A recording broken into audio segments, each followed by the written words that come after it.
Hi, I'm Paul Guppy. I'm Vice President for the Washington Policy Center, and this is our regular monthly update that we send out to our supporters across the state. And I'll be touching on some of the issues that we're working on and then what we see coming up in the months ahead. So, of course, the most exciting news for us is our new president coming on board. He's been with us about 3 months now, is getting settled in. That's Mike Gallagher. Mike is touring the state, speaking at events and talking to our supporters. And in fact, we have 3 exciting lunch with the president events coming up in Gig Harbor, Bellingham, and Yakima. And if you live in those areas, check out our website under events, and you will see a date when you could attend one of those lunches. They are by invitation, so just due to the limit of size. So check with our staff if you're interested in attending one of those. Otherwise, Mike will be meeting with all of our supporters throughout the year. And of course, he will be a major feature at our fall dinners coming up later this year. Regarding issues, our research staff has been tracking all the exciting things that have been happening by both the state level and the national level, and then relating how those affect the people of Washington state. So one of the main ones, and of course everybody's been following this, about recent decisions by the Supreme Court, major decisions on abortion, on gun rights. But for us, what was interesting is the decision out of Maine regarding school choice. So Maine has a program, it's had it for more than a century, where parents receive direct aid in order to send their kids to a private school. Religious-based schools were excluded. The Supreme Court just overturned that. So what that means is for every state throughout the country, including Washington state, state officials cannot discriminate against religious-based schools if the state creates a family choice program that includes private schools.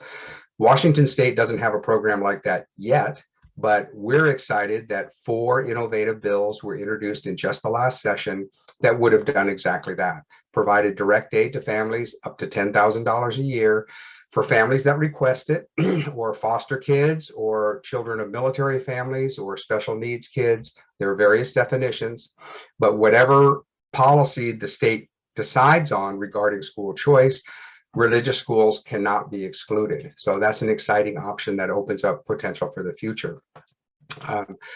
So Lee Finna on our staff has been writing about that, and part of her analysis shows an interesting conclusion, and that is, people who have followed the school choice debate will know that many states, 32 states in fact, have what's called a Blaine Amendment in their constitution. A little bit of history, the Blaine Amendment comes from the 1800s, named after Senator James Blaine, who ironically was from the state of Maine.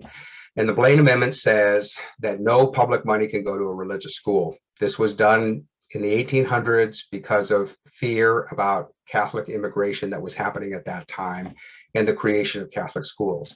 Of course, we're way past that now, at least hopefully, where such anti-religious bigotry written into a state constitution is not acceptable.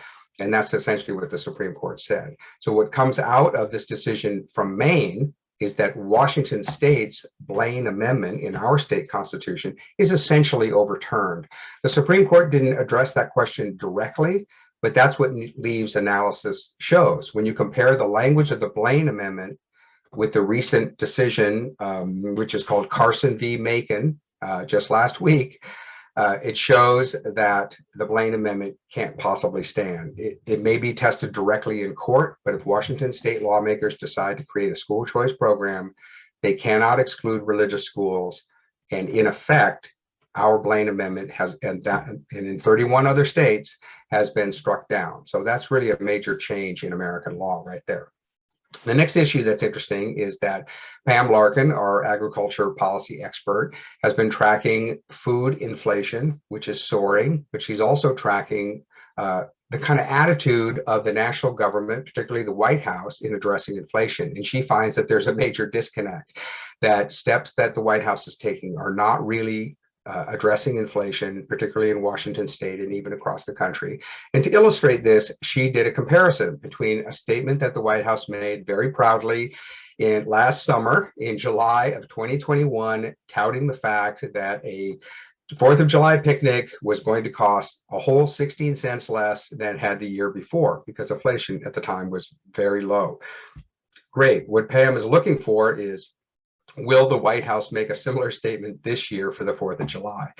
We think that's unlikely. And the reason is Pam's research shows that data from the Farm Bureau indicates that grocery inflation has caused the average price for a 4th of July picnic for 10 people to be $81 more than it was last year. So this is a major hit. That's a number that even the average person can understand. Economists and researchers like us, we look at incremental changes, 21 cents, $1.50 there in inflation regarding the cost of things. $81 increase is a massive increase in inflation. And that number just reflects what all of us are experiencing. So what Pam is looking for is, will the White House make a statement this year about the 4th of July picnics? We think it's unlikely, but we wanted to compare the numbers. The next issue is we're excited that Jason Mercier, our budget expert, has gotten an op-ed placed in the Seattle Times. You may see that over the weekend or published in the paper next week, in which Jason points out that the latest revenue forecast for Washington State from June shows that the state has $1.5 billion in extra revenue. This is part of a long-term trend because the 4-year forecast shows that Washington State lawmakers have over $10 billion in extra revenue coming in. What that adds up to, and what we're arguing for, is a tax cut. So tax cuts cut inflation. It's just a direct benefit, money right into the pockets of everybody in the state if the legislature would pass a general relief tax cut.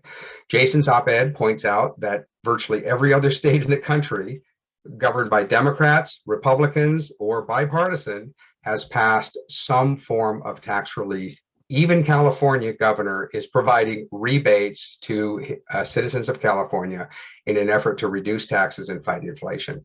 We're calling for the same thing in Washington State. We have a detailed plan that we have forwarded to the legislature. Jason's op-ed explains that in detail.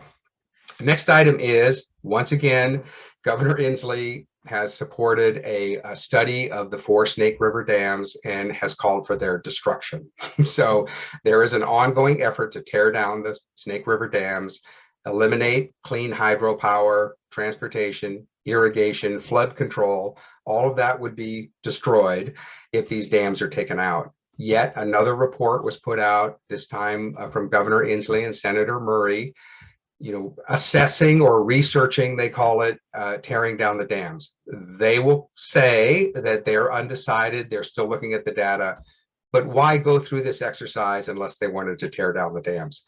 This is the second time that a report on the dams has been made, and both times Todd Myers of our staff has responded to show that tearing down the dams would be harmful to the people of Washington State.